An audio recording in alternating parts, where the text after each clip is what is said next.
কেমন আছো বন্ধুরা? আশা করছি ভালোই আছো। আমিও ভালো আছি গো। অনেক দিন থেকেই ভাবছি তোমাদের সাথে একটা লং ভিডিও শেয়ার করব, কিন্তু কিছুতেই আর হচ্ছে না। দেখো, ইচ্ছা করলে করাই যায়, কিন্তু আমার এনার্জিটা কম হয়ে যায়। তার একটা কারণ কি জানো তো? সেই কারণটা হলো তোমরা। আমি এত সুন্দর করে ভিডিও বানানোর চেষ্টা করি, হ্যাঁ আমি মানছি আমি ভিডিও এডিটিং বেশি করতে পারি না। এবার যেটা পারি না সেটা পারি না, সব কিছুই তোমাদের সামনে। এবার আমি যেরকম পারি সেরকমটাই তোমাদের সাথে শেয়ার করার চেষ্টা করি। তো তারপরেও যদি সেই ভিডিওতে ভিউজ না থাকে, কমেন্ট না থাকে, লাইক না থাকে, তবে তোমরাই বলো সেই ভিডিওটা করার কি কোনো এনার্জি থাকবে? কিন্তু থাকবে না। তার কারণেও আমি চিন্তা করি, অনেক সময় লং ভিডিও দিব দিব করে দেওয়াটা আর হয় না। তো আজকে অনেক দিন পরে আমি একটা লং ভিডিও তোমাদের সাথে শেয়ার করছি, আশা করি তোমাদের ভালোই লাগবে। হ্যাঁ, যদি তোমরা ভাবো যে না ভিডিওটা দেখলে কিছু শিখতে পারবে, না কোনো দিনই কারো ভিডিও থেকে দেখে কিছু শেখা যায় না। সেটা নিজে নিজে দেখার একটা ব্যাপার থাকে, যে তুমি এই ভিডিওটা দেখতে তোমার এই ভিডিওটা দেখতে ভালো লাগছে, কেন ভালো লাগছে সেটা তো কমেন্ট করতে হবে। তো কমেন্ট না করলে আমি কি করে বুঝবো যে আমার কোনো জিনিস তোমাদের ভালো লাগলো, কিংবা আমার কোনো জিনিস তোমাদের খারাপ লাগলো, কিংবা আমার কোনো কথা তোমাদের খারাপ লাগলো? তো এরকমই একটা বিষয় থাকে। তো যার কারণে যারা ভিডিও তৈরি করে তাদের মধ্যে এই এনার্জিটা থাকে। যখন ভিডিওতে কমেন্ট হয়, লাইক হয়, ভিউজ হয়, তখন তারা এনার্জি পায় যে না আমার এই ভিডিওগুলো মানুষের কোনো না কোনো কাজে লাগে। ঠিক আছে? তবে আমি একটা হাউসওয়াইফ, তা আমি তোমাদের কী বা ইনফরমেশান দিব বলো? আমি সারাদিন যে কাজকর্মগুলো করি সেই কাজকর্মগুলোই তোমাদের সাথে শেয়ার করি। তো প্রথমেই চলে আসলাম রান্নাঘর। দেখো, মেয়ে মানুষের সবার প্রথম একটা কাজ চোখ খুলেই সেটা হলো রান্নাঘর। রান্নাঘরে না গেলে তার তো দিন শুরুই হবে না, শেষ তো দূরেই থাক, শুরু থেকে শেষ অবধি তাকে রান্নাঘরেই কাটাতে হবে। তোমরা নিজেরা নিজেরা একটু খেয়াল করে দেখো তো, তোমরা সকালবেলা উঠে সবার প্রথম কোথায় যাও? সেই রান্নাঘর। রাত্রেবেলা শোয়ার আগে সবার প্রথম কোথার থেকে বেরো? সেই রান্নাঘর। তো এইরকমই একটা প্রত্যেকটা মেয়ে মানুষের রুটিন হয়ে তৈরি হয়। তো কিছুই করার নেই, আমিও তো আর অন্যরকম হতে পারবো না, আমাকেও সেভাবেই চলতে হয়। তো সকাল সকাল নাস্তা করে নিলাম সবাই মিলে। আজকে একটু সকালে রুটি টুটি ভাজার চিন্তাভাবনা ছিল, করে নিলাম। সকালবেলা নাস্তা করে নিলাম। এবার নাস্তা টাস্তা করার পর দেখি কিছু কাপড় চোপড় জমা হয়ে আছে। সেই কাপড় চোপড়গুলো তো আমাকেই ধুতে হবে। ফ্যামিলিতে যেহেতু কর্নেওয়ালা আমি একাই, তো করতে তো আমাকেই হবে, আগে আর পরে। এবার একটা কথা তোমাদের সাথে আমি শেয়ার করি, আমি কিন্তু প্রত্যেক দিন কাপড় ধুই না। কারণ আমার বাড়িতে ওয়াশিং মেশিন নেই, তারপরেও আমি ধুই না। আমার ওই ২টা ১টা করে কাপড় ধোয়াটা প্রত্যেক দিন খুবই খারাপ লাগে।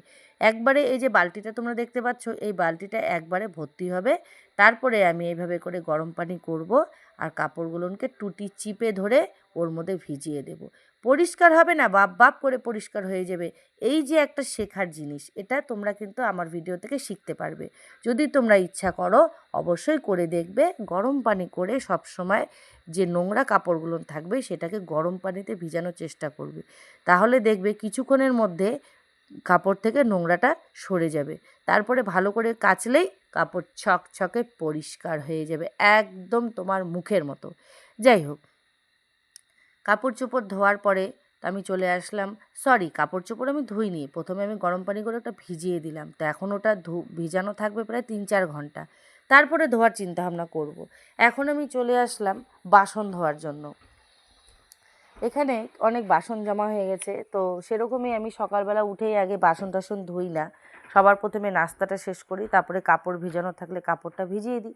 কাপড়টা ভিজতে থাকে, তার সাথে সাথে আমি এখানে বাসন টাসন যা থাকে, কারণ চা নাস্তা খাওয়ার পরেও তো অনেকটা বাসন হয়ে যায় বলো।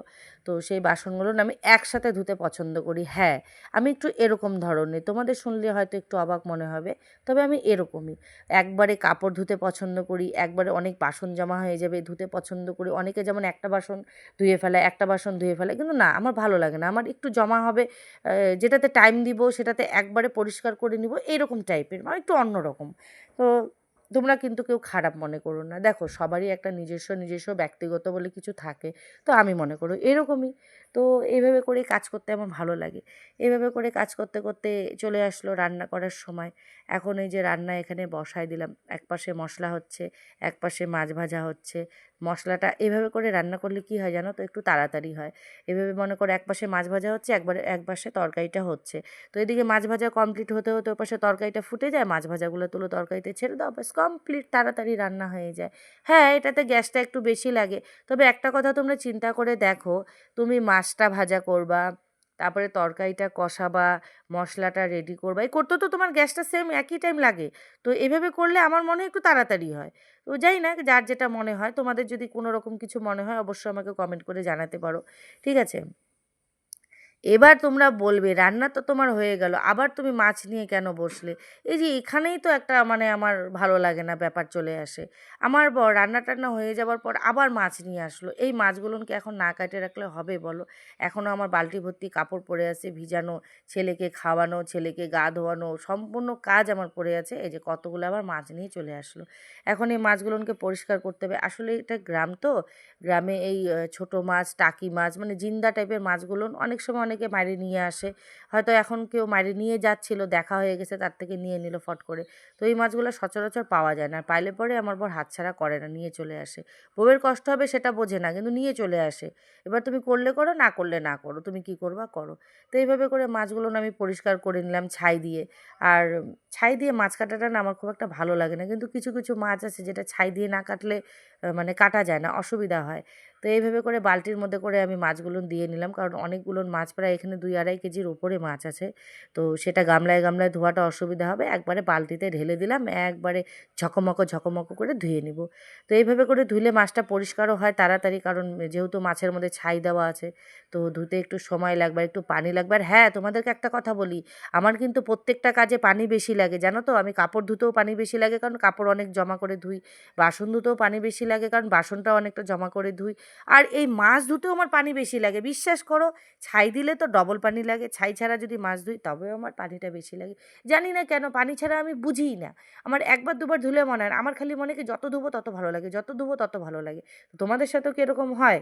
যদি হয় তাহলে আমার আমার সাথে কিন্তু কথাটা শেয়ার করতে পারো, আমি কিছু মনে করব না, কারণ আমিও তো সেম একই ক্যাটাগরির মধ্যে পড়ি। তো এইভাবে করে মাছগুলো পরিষ্কার টরিষ্কার করে রেখে দিলাম। মাছগুলো আর এখন এই বেলা আমি আর ভাজা করব না।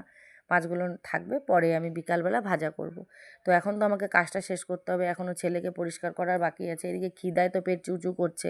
আমি সকালবেলা সচরাচর নাস্তা করি না, আজকে তাও একটা দুটা রুটি দিয়ে নাস্তা করলাম, কিন্তু তারপরেও কেন জানি না খিদা পাচ্ছে। আর এখানে ছেলে শুয়ে শুয়ে ল্যাদ খাচ্ছে। ছেলেকে বলছি চলো বাবা গা ধোয়াবো, তো ছেলে বলছে মা গা ধুবো না, ঠান্ডা ঠান্ডা লাগছে। তো বলছি ঠিক আছে, তাহলে মুখ টুকগুলো হাত পাগুলো একটু পরিষ্কার করে। আসল কথা বলতে কি বলো তো, আমার কাজগুলো শেষ করতে করতে না প্রায় 2:30-3টা বেজে গেছিলো।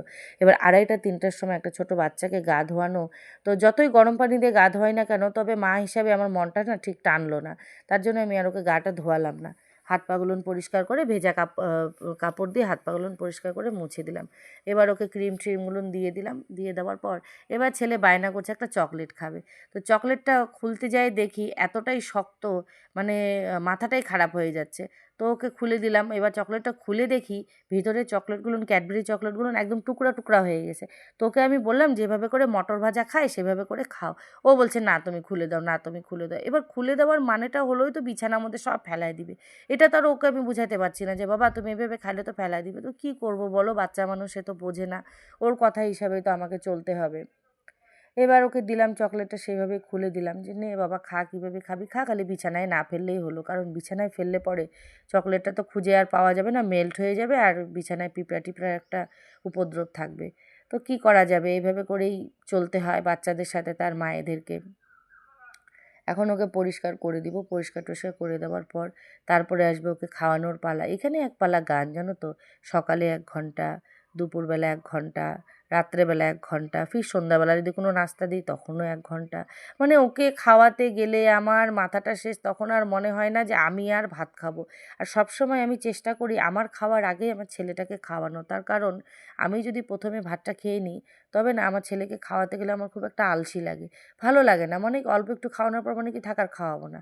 সবসময় আমি যেন চেষ্টা করি নিজের পেটে খিদাটা রেখে ছেলেকে খাওয়ানোর, কারণ আমার পেটের খিদাটা যতক্ষণ থাকবে আমি বুঝতে পারবো যে না ছেলের পেটটাও এখনও ভরেনি। ওকে সম্পূর্ণটা ঠিকঠাকভাবে খাওয়ানোর পরে তারপরেই যাই আমি ভাত খাই, তাতে আমার 1 ঘন্টা দেরি হোক, 2 ঘন্টা দেরি হোক, যাই হয় হোক, এভাবে করেই আমি চলি, ঠিক আছে? আমার নিজস্ব এটা মানে মতামত। এবার ছেলেকে খাওয়ানোর পরে ছেলেকে বিছানায় তুলে দিলাম, দেওয়ার পর এবার চলে আসলো আমার নিজের খাওয়ার টাইম। এবার বিশ্বাস করো, এখন আমি খাচ্ছি, তোমাদের সাথে আমি টাইমটা শেয়ার করতে পারিনি। এখন একদম কাঁটায় কাঁটায় 4টা বাজে, জানো? 4টার সময় আমি ভাত খাচ্ছি, সেই সকালবেলা 2টা রুটি খাওয়ার পর। হ্যাঁ, কী করব বলো তো? আমি একটু এরকমই। মানে সব কাজ যতক্ষণ শেষ না হবে ততক্ষণ আমার খিদা পায় না। তাতে 4টাই বাজুক আর 10টাই বাজুক। তো দেখা হচ্ছে পরে আবার একটা নতুন ভিডিওতে।